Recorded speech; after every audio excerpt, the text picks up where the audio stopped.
Hello. Today is Tuesday, May 18th, and welcome to Commissioner in a Car. I'm Dustin Zarni, Democratic Elections Commissioner for Onondaga County. Today starts the independent nomination filing period for the fall election. So I'm going to talk a little bit about what they are and what this does for the ballot for the fall, and also and also the timelines. Independent nominating petitions are people or candidates that are running for office that are not running as part of the four recognized party lines. That's Democrat, Republican, Working Families, and Conservative. So those are the four lines in New York as of this year. And anybody else wanting to run on a different party line that is not those four, we have to... they have to file what's called independent nominating petitions. And the most famous example of that this year and the last few years has been Syracuse Mayor Ben Walsh, who has run on the independent line. And also he last year ran on the Upstate Jobs Party line, or 4 years ago ran on the Upstate Jobs Party line. And this year he is running again on the Independence Party line. However, since Independence Party is no longer a recognized party, they have to go the route of doing an independent nominating petition. And more often than not, because of the way fusion voting works in New York State, the independent line is a line for a candidate who doesn't have a backing of a major recognized party or backing of two major recognized parties, and to get a second line. Most of the candidates that are running outside of villages are not actually independent candidates. They're major party candidates that want a second line. However, the exception to that rule is Mayor Ben Walsh in the city of Syracuse, who is walking a petition to create his own party line and calling it the Independence Party. And this is in conjunction with the old Independence Party that is still a party, but it's just not a recognized party in New York State because they didn't get enough votes in the last presidential election. So the filing period starts today, and it goes till May 25th. Included in there are some villages, such as Camillus, East Syracuse, and Tully, that run candidates that are not in November, but they're not part of a major party. So that all of the candidates in those villages file independent nominating petitions, creating their own line, usually things like a citizens party or something else. And you may have heard that a lot of the Democrats are walking candidates petitions on the Keeping Our Promises line. A lot of them were walking that because they thought they might lose the Working Families Party nomination, or they didn't get the Working Families Party nomination, and so they wanted a second line. So you see, we're going to see a lot of Democrats filing those petitions as well. And Republicans are doing their versions of that as well, as from what I understand, especially in the village of Solvay.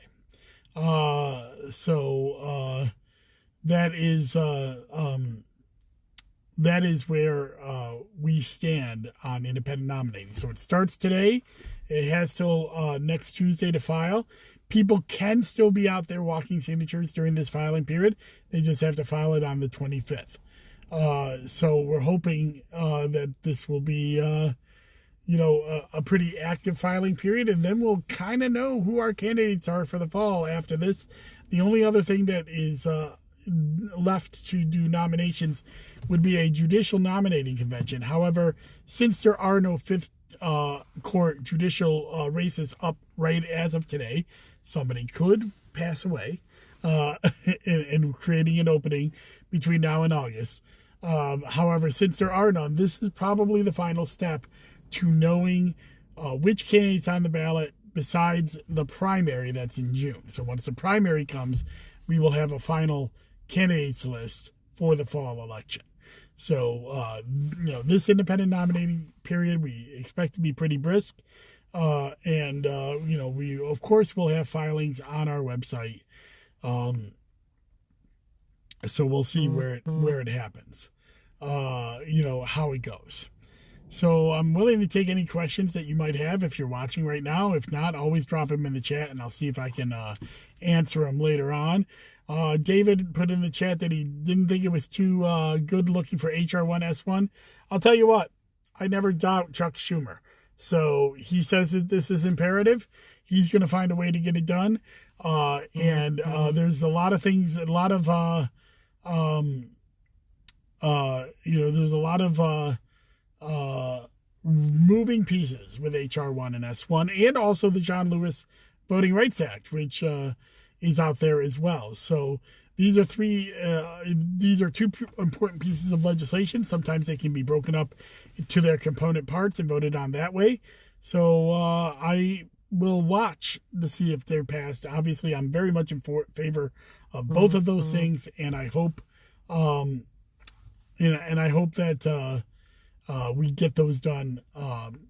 Because democracy is being attacked across the nation through these legislators that are passing restrictive voting laws.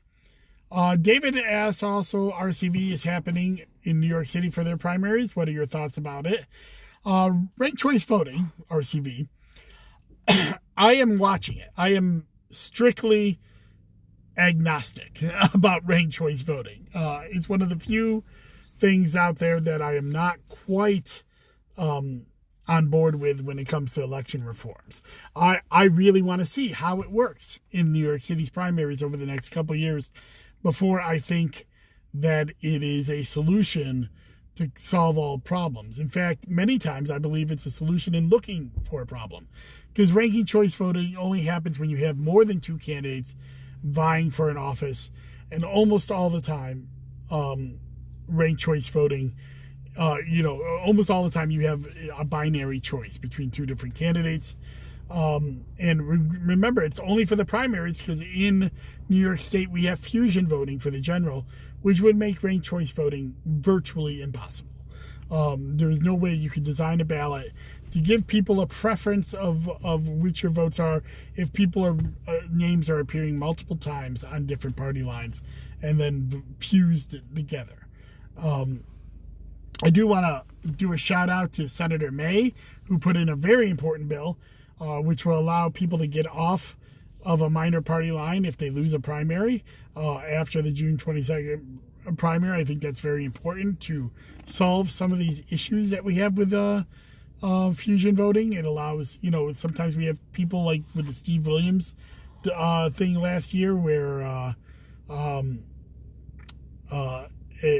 he stayed on the ballot because of a screw up by the Working Families Party, and he was not actually running for Congress, and there was no way to get off the ballot on his own after. So I do think that I like that bill.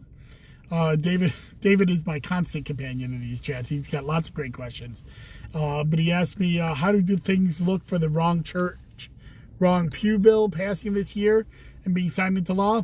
I'm not sure.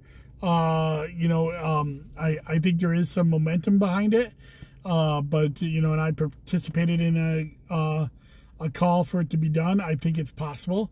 It'll depend on whether it'll be part of the big wrap up. Remember, session ends in June, so things are going to have to move pretty quickly to get done. And this is a good question.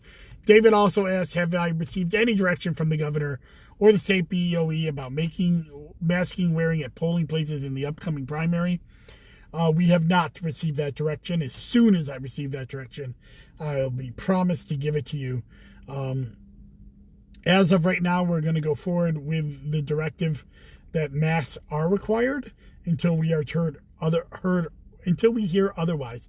We're also waiting for, county health department to get in to weigh in about mask wearing inside of our Board of Elections offices. So, but until we receive specific direction, we've been told, and we will continue with our precautions, that masks are required to go into a polling place, because it is a large congregate of people. So I'm not sure it would fall under the guidelines that are being released tomorrow. I'll know more probably in the next couple of weeks about that. So keep tuning in, and I hope to have something on that. So that's where we are at for the Commissioner in the car. I don't see any other questions in there. A few other things that are happening is, obviously absentee ballot voting is open for the primary. So if you want an absentee ballot, you can go online to onvote.net and you can get your information there and how to get an absentee ballot. You can even apply online and we'll mail it out to you. The May registration deadline is May 28th. That's next week. If you're not registered to vote but want to move or be a new registrant, you can register to vote by May 28th for the primary.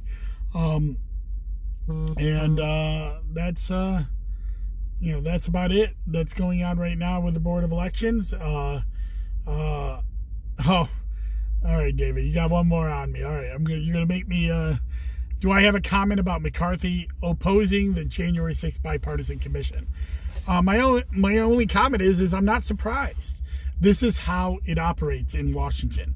We have one side, the GOP, that says that you need bipartisan agreements to pass anything. And then they don't agree to anything. And then in the rare cases that they actually agree, like this bipartisan commission, they then backtrack on their promises. I believe the bipartisan commission that was negotiating in good faith should be passed, and whether McCarthy likes it or not. And, the Democrats do have the votes to pass it, and they should. And they should in the Senate as well. And if the Senate filibusters it, so be it. We need a 9/11 style commission to find out exactly what happened on January 6th. Since so many people are already starting to change the narrative on it, saying that it was not an insurrection, saying that it wasn't a violent protest, that they didn't storm the Capitol. All of these things are just absolutely not true. And we even had one congressman saying that it wasn't that bad, and yet you have videotape of him helping barricade doors. The stranglehold on the truth that the former president has on his own party is ridiculous, and we need a 9/11 style commission to find out exactly what happened, who knew what, and who. I mean, one of the things that I want to know is, how do they know where to go when they got inside the building? There's rumors of tours being given to these people in the days leading up to the events of January 6th by other Congress people. And did they know what was going to happen? Were those tours, since the building was closed to the public, why were those tours given, and what do they know, and when do they know it? These are things that we need to know. Yeah. Bob Andrews, and I know Bob very well. He's saying this tongue-in-cheek, saying it was just tourists walking through calmly. The officers that were injured and one of them that lost their life that day knows that wasn't the case, and so do the Congress members who were in fear for their own life that day and barricaded themselves inside the House, and to come out several months later because it's politically expedient to say nothing happened is disgusting. We all know what happened, and we need an investigation to really find out the root causes of this and prevent it from happening again, just like we did with 9/11, just like we've done with so many different things. So I hope it gets done. All right, I'm going to get back into the office. We got people coming in to file petitions, and I will see you this Thursday. I have a Zoom with Zarni with the manliest town candidates. And tomorrow I'm releasing a Wonky Wednesday on the town of Skinny Atlas. Right now up is the Wonky Wednesday for town of Salina. And then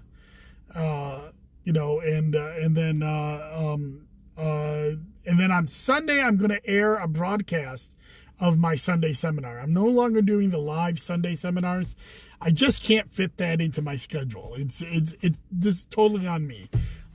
So I am going to do a Sunday seminar on how to vote by absentee, and I will release it, but it will be pre-recorded and released on Sunday. So I hope to have that done and released, and that's how I'm going to do my Sunday seminars from now on. So look for on Friday, I will have a posting about it, and asking people to ask their questions ahead of time, and I will answer it. And one final thing in the chat, Bob Andrews says, yes, we need a commission, and Happy Catco led the way to bipartisanship. Did he?